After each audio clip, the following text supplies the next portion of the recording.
So I would love to ask you this question. Mhm. Why is it difficult for some people? What are the biggest challenges? What gets in the way of self-care?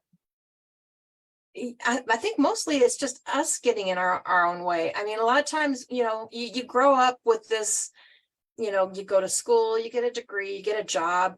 Okay. Or some of us have learned to become an entrepreneur. But, if you've noticed, you've gotten older, you stop doing the things you love, whether it's a sense of obligation or a sense of that, you have to do this or you have to provide it. You just start piling on all this stuff. Or maybe you're the caregiver type, like I always was. And people just give, and they take care of everybody else and they put themselves last.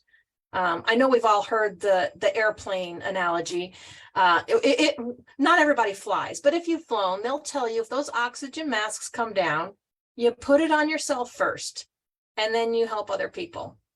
And that only makes sense, right? Because if you don't, you're going to pass out. You can't help anybody if you're passed out.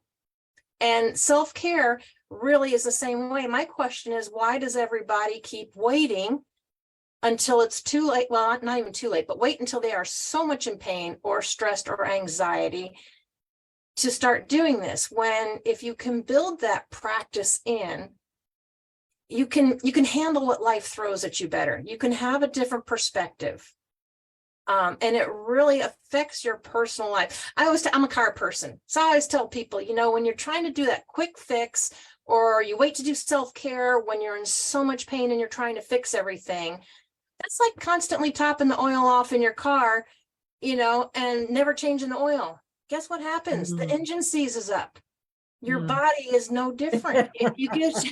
If you just keep trying to patch and do quick little fixes and you don't do something to regularly maintain your body, just like the car, you're going to give up. You're going to burn out. You're going to get ill or worse.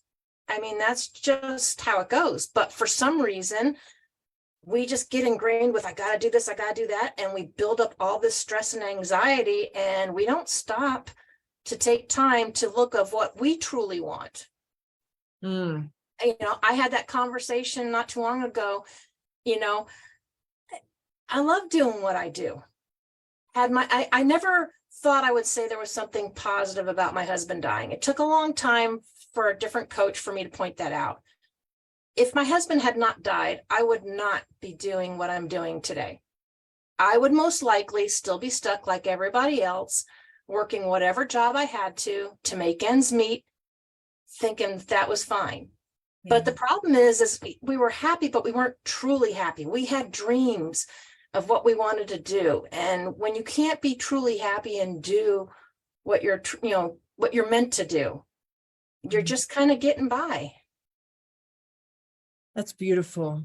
I would agree. I would say in my own life, even though a lot of people would look at me and say, you do a lot of self-care, which I do, I've had to, even the last year, really shift some things.